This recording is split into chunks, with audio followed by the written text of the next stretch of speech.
Je vais faire un exposé en 3 parties parce que dans notre démarche collective, il y a eu comme 3 étapes. La première étape, c'est l'élaboration du règlement de Saint-Bonaventure.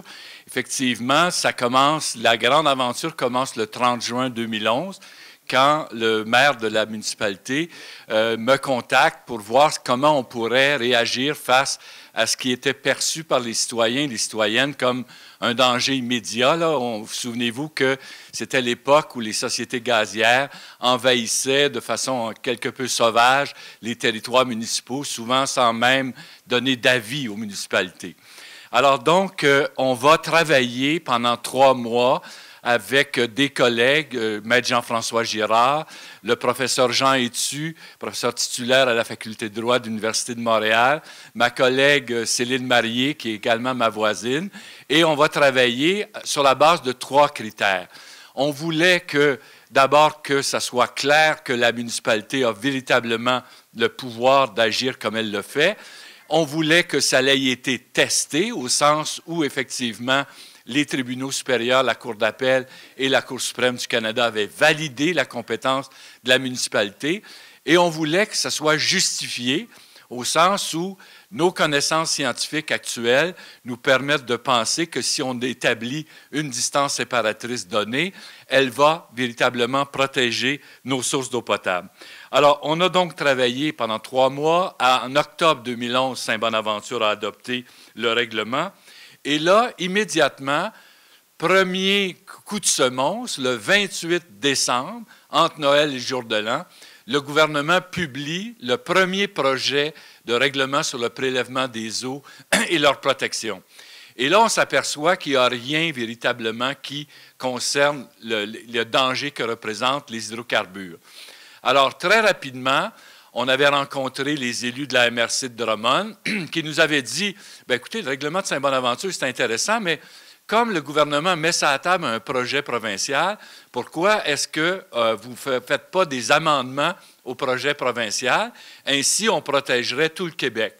Alors, rapidement, le 4 février 2012, à Saint-Guillaume, on réunit une première conférence avec des experts et des élus municipaux. Et là, on élabore le projet d'amendement au règlement provincial, puis on envoie ça. Et là, en peu de temps, parce qu'on a seulement 2 mois à partir du 28 décembre, puis on se réunit le 4 février, et malgré ça, on a réussi à obtenir 185 élus municipaux de 57 municipalités qui disent au gouvernement, on est d'accord avec ces revendications-là, intégrez ça dans votre projet de règlement. Et là, il ne se passe plus rien. Alors, le gouvernement ne donne pas suite à son projet. Et donc, on continue l'adoption du règlement de Saint-Bonaventure.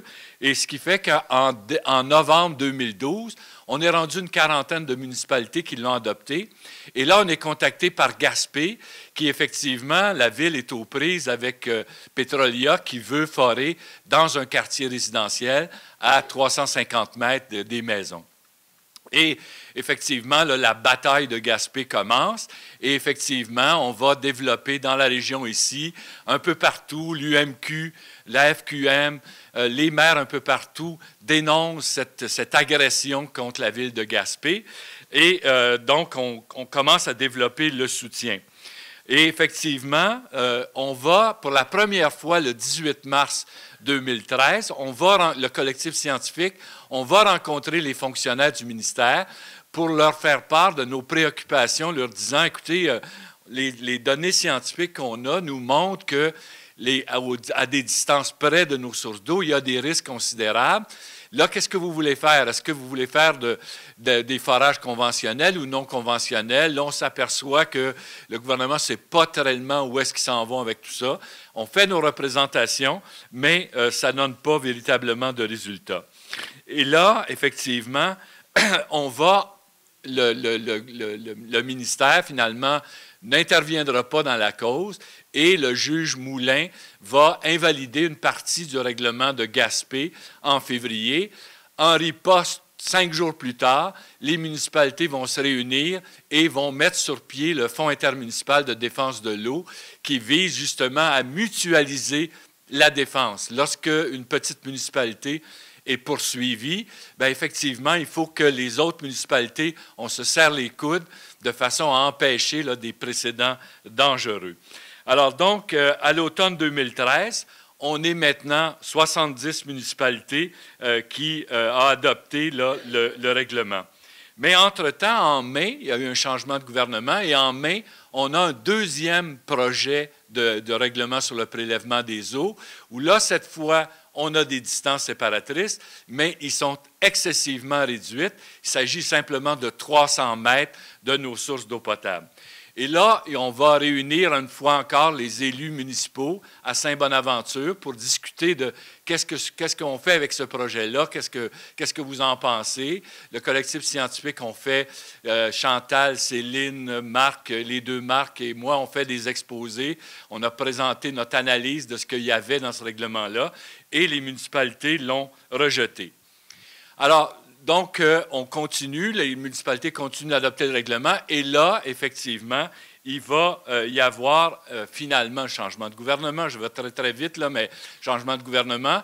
Et par la suite, là, en juillet 2014, il y a le règlement sur le prélèvement des eaux dans sa version actuelle qui va être publié et qui donne une protection minimale de 500 mètres en horizontal par rapport à nos sources d'eau et 400 mètres seulement en vertical, donc un espace très réduit entre le lieu de forage et nos aquifères, donc ce qui était particulièrement dangereux. Alors donc, le décret arrive, c'est mis en vigueur et effectivement, là, les municipalités, vous savez, quand le gouvernement intervient par un règlement qui a le même objet qu'un règlement municipal, le règlement provincial prévaut. Alors donc, là, les municipalités qui ont adopté le règlement de Saint-Bonaventure se disent, mais là, on vient de perdre beaucoup parce que nous, on avait un minimum de 2 km. Là, on nous ramène à 500 mètres alors que toutes les études scientifiques montrent qu'à cette distance-là, les risques sont considérables. Qu'est-ce qu'on peut faire?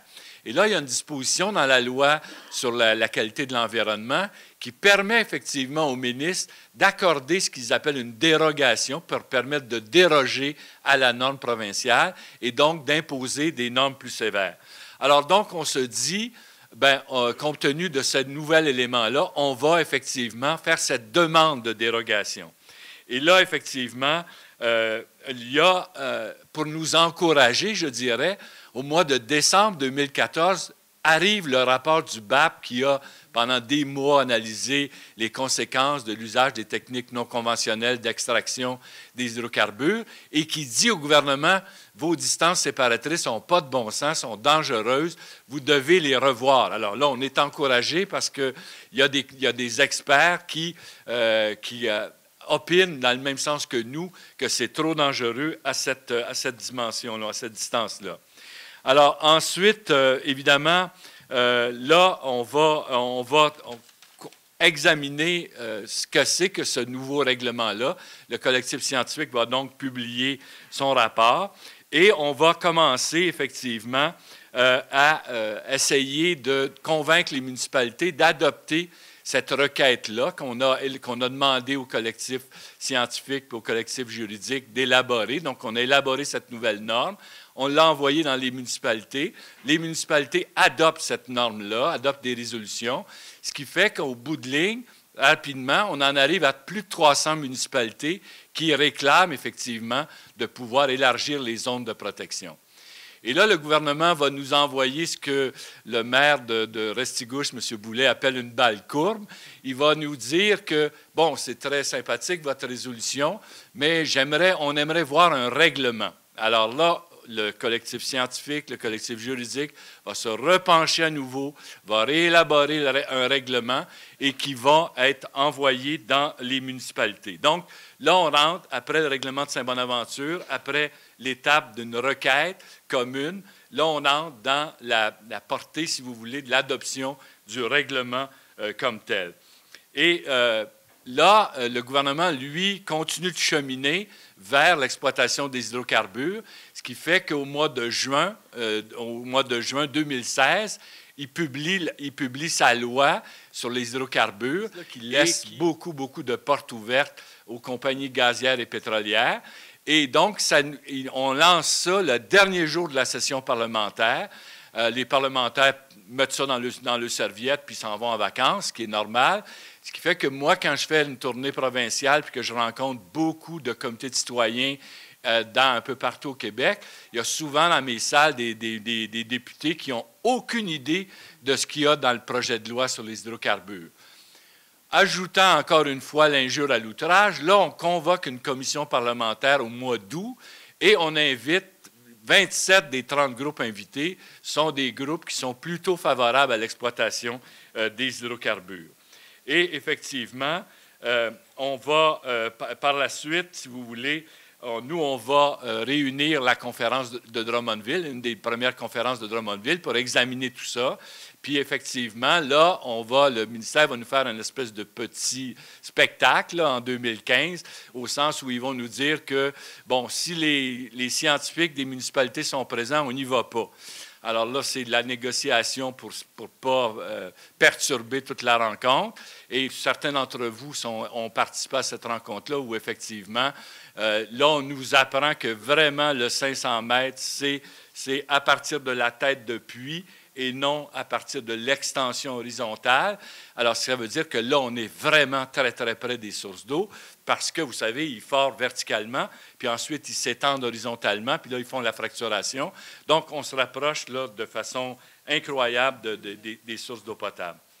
Alors, donc, les municipalités continuent d'adopter le règlement, et ce qui fait qu'actuellement, on est plus de 300 municipalités qui réclament ça. Mais entre-temps, le gouvernement a publié les projets de règlement de la loi sur les hydrocarbures, et ces projets de règlement-là sont encore pires parce qu'ils prévoient des possibilités de forage à 150 mètres des maisons et à 175 mètres du centre de nos villages.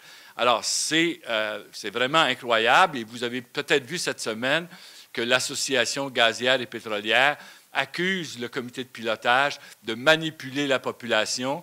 Eux, les municipalités de manipuler la population.